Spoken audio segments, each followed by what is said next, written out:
E o Zelensky, que chamou o Lula de desonesto e amigo de ditadores. Não sei se você está sabendo, mas o comediante que nas horas vagas trabalha de presidente, o Volodymyr Zelensky, deu uma entrevista ao homem mais culto e inteligente do Brasil. Só que não, ao Luciano Huck. Não faço a mínima ideia onde é que essa entrevista vai passar, se é na TV, se é no jornal, e nem faço questão de saber. O fato é que ele fez declarações, mais uma vez, desrespeitosas ao presidente Lula, que não baixa a cabeça para ele. Luciano Huck perguntou a ele o seguinte: o Brasil se nega a tomar partido abertamente na guerra, alegando neutralidade. O presidente Lula disse que recentemente que não há razão para procurar culpado na guerra. O que o senhor acha disso? Ele falou que isso era apenas uma retórica política do Lula e que não era uma fala honesta. Não é honesta nem conosco e nem com o povo brasileiro. Ele cita que a equipe brasileira levou para ele uma proposta de paz e que, segundo ele, não atendia às demandas do país, da Ucrânia. E é óbvio que não atendia, porque a proposta de paz proposta pelo Brasil seria uma proposta que atendesse aos interesses da Ucrânia e da Rússia também.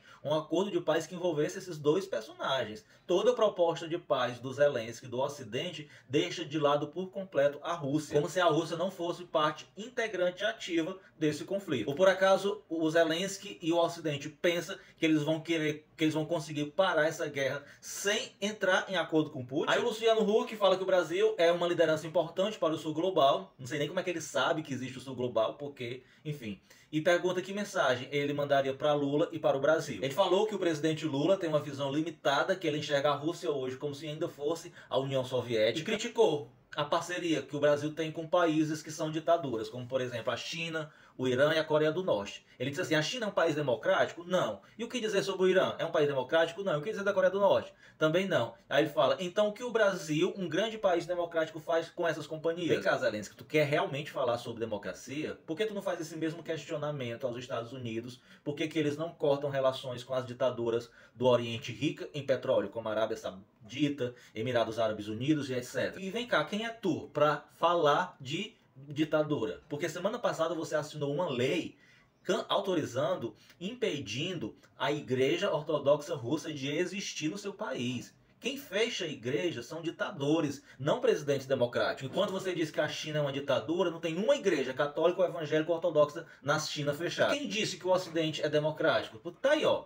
A esquerda ganhou as eleições para primeiro-ministro e na França o Macron se recusa a nomear o primeiro-ministro da esquerda. Vai para os Estados Unidos, nós não temos nem eleição direta para presidente, porque quem decide o presidente são os delegados, independente da quantidade de votos que esse presidente ganhou. Aí vem querer posar de democrata, rapaz, vai enganar outro, que aqui não cola não. Aí ele fala que até entende, o Brasil tem relações comerciais com ditaduras, mas que agora não é mais uma questão econômica, é sobre valores, é sobre pessoas. Vem cá, quais são os valores que tu defende? Porque tu sabe muito bem o que é que o exército ucraniano teu defende. Tu sabe muito bem quais são os símbolos do exército ucraniano que os conecta com o regime da Alemanha do passado. Você sabe, né? Estou sem paciência para gente hipócrita e que subestima a capacidade intelectual dos seus leitores e da sua audiência. O deputado estadual do PL de São Paulo propõe projeto de anistia de multas a ruralistas responsáveis por incêndios. A tese dele é de que os incêndios fogem do controle dos produtores rurais, diferentemente da Defesa Civil, que vê ação humana em 99% dos casos. Enquanto isso, o governador bolsonarista Tarcísio disse que achava que não havia sido premeditado e nem criminoso todos os incêndios que ocorreram em seu próprio estado nesse fim de semana. Me parece que tem gente querendo disfarçar, maquiar mais uma trama golpista bolsonarista. E a defesa do Tagliaferro, ex-assessor do Alexandre de Moraes, que teve suas mensagens divulgadas pela Folha de São Paulo, pediu ao presidente do STF para afastar o Alexandre de Moraes da investigação que ele está inserido, e o Barroso rejeitou esse pedido. Vai continuar com o Xandão em cima dos seus coros, viu, Tagliaferro? E a Nicole rejeitou fechar acordo com a PGR e agora será processada por injúria contra o presidente Lula. Se recusou pagar uma indenização de um acordo de 10 mil reais e agora o caso voltará para o STF, para o ministro Fux, que levará a julgamento. Lembrando que esse caso diz respeito àquela reunião da ONU que ele participou, que chamou o presidente da República, maior autoridade de uma nação, de ladrão e que deveria estar preso. Enquanto isso, a Nicole continua toda pomposa, já cantando vitória. O que é teu tá guardado, Nicole. A justiça lá de cima nunca falha. E olha que notícia excelente.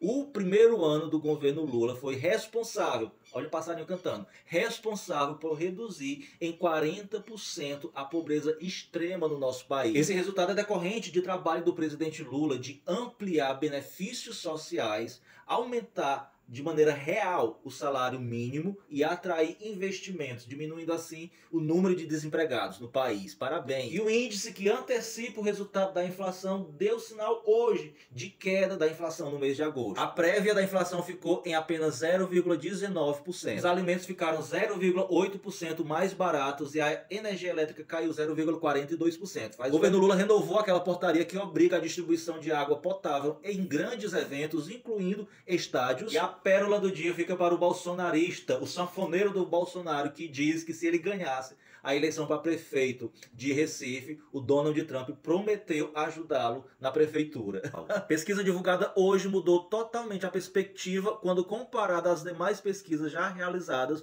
no qual mostra o Marçal em primeiro, o Boulos em segundo e o Nunes em terceiro. Essa pesquisa foi realizada pelo Instituto Veritá Pesquisa e o Pablo Marçal tem aproximadamente 36% das intenções de votos, o Boulos tem 25% e o Ricardo Nunes 16%. Essa pesquisa entrevistou mais de 3 mil pessoas e apesar de todo o auê, em 2022 ela errou o resultado da eleição, no qual falou que o Bolsonaro ganharia do Lula com 51% dos votos. Enquanto isso, meus amigos, o hino nacional sendo cantado por uma voz bem desafinada e na linguagem neutra só serviu de combustível para a extrema-direita.